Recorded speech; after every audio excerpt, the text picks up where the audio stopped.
வணக்கம் big Boss season 8. So இன்றைக்கி 24/7 லைவில் பார்த்தீங்கன்னா மார்னிங்கே கார்டன் ஏரியாவில் நம்ம முத்துக்குமரனும் விசாலும் பேசிக்கிட்டு இருக்காங்க. தர்ஷிகாவை பற்றி பேசிகிட்டு இருக்காங்க.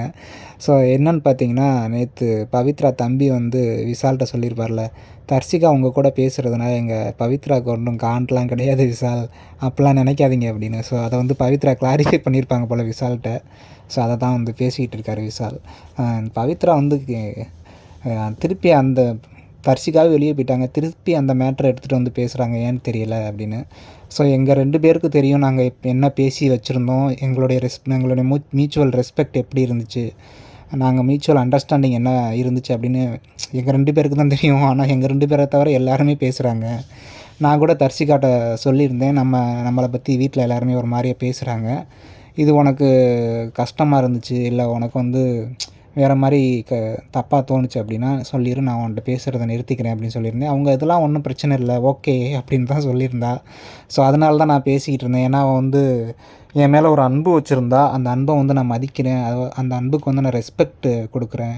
ஏன்னா இந்த வீட்டில் இருக்கும்போது எனக்கும் அவளோட பேசுகிறது எனக்கு பிடிச்சிருந்துச்சு, அந்த க்ரஷ் இருந்துச்சு, அது உண்மை தான், ஒரு அஃபெக்ஷன் இருந்துச்சு, அவளோட இருக்கிறது அவளோட பேசுகிறது எனக்கு பிடிச்சிச்சு, அதனால தான் நான் பேசினேன். பட்டு அந்த அளவுக்கு நான் கொண்டு போகலை, வேணான்னு சொல்லிட்டேன். லவ் அளவுக்கு நான் அவளை அக்செப்ட் பண்ணலை. அவளோட ஃபீலிங்ஸை நான் மதிக்கிறேன்.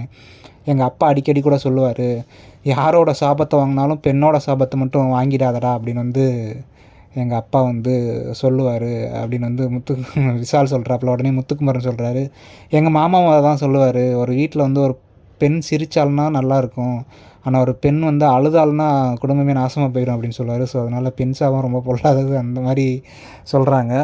ஸோ அதுக்கப்புறம் என்ன சொல்கிறாருன்னா, விசால் இந்த செயின் கூட கொடுக்கும்போது கூட அவளுடைய அன்பை என்கிட்ட கொடுக்குறா, ஏன்னா அவங்க அம்மா ஃபஸ்ட்டு வாங்கி கொடுத்த செயினா.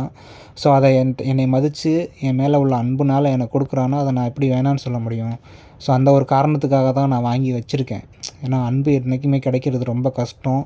ஆனால் நம்ம மேலே ஒருத்தவங்க அன்பு வச்சு கொடுக்குறாங்கன்னா அதை வாங்கி சந்தோஷப்பட்டு நம்ம வாங்குறது தான் பெஸ்ட்டு விஷயம் அப்படின்னு விசால் சொல்லிகிட்டு இருக்காரு. அதுவும் இல்லாமல் இதை பற்றி அவங்க போயிட்டாங்க, போனதுக்கப்புறமும் அதை பற்றியே பேசிக்கிட்டு இருக்காங்கிறதான் வெறுப்பாக இருக்குது.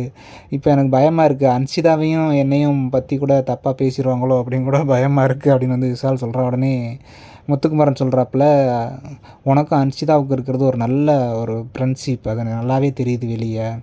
ஃபஸ்ட்டு தர்ஷிகா என்கிட்ட பேசும்போது என்னை வளவலன்னு பேசுகிறேன்னு சொன்ன ஆள் தர்ஷிகா தான். நானும் தர்ஷிகாவும் நிறையா நேரம் பேசியிருக்கோம். பட் என்னையவே கலாய்க்க ஆரம்பிச்சிட்டாங்க, தர்ஷிகாவுக்கு மேலே க்ரஷ் இருக்குடா அப்படின்னு. ஸோ அதனால் அந்த பொண்ணுக்கு எதுவும் பாதிப்பு ஏற்பட்டுருமோன்னு தான் நான் அதிலேருந்து தர்ஷிகாவோட பேசுகிறதே விட்டுட்டேன். அந்த ட்ரூத் ஆர் டேரில் கூட தர்ஷிகாவை தான் நான் சொல்லியிருந்தேன். ஸோ தர்ஷிகா ஒரு நல்ல பொண்ணு, ஏன்னா தனியாக கூப்பிட்டு பேசும்போது ஒரு காம்படிட்டராகவே பேசாது, ஒரு நல்ல ஃப்ரெண்டாக பேசும் அந்த பொண்ணு அப்படின்னு சொல்லி முத்துக்குமரன் சொல்கிறாரு. ஸோ பாவம் தர்ஷிகா அந்த லவ்வில் மட்டும் இல்லாமல் இருந்திருந்தால் இன்னும் இருந்திருக்கும். சரி, ஓகே, அவ்வளோதான், அதுவும் முடிஞ்சிச்சு, பார்க்கலாம்.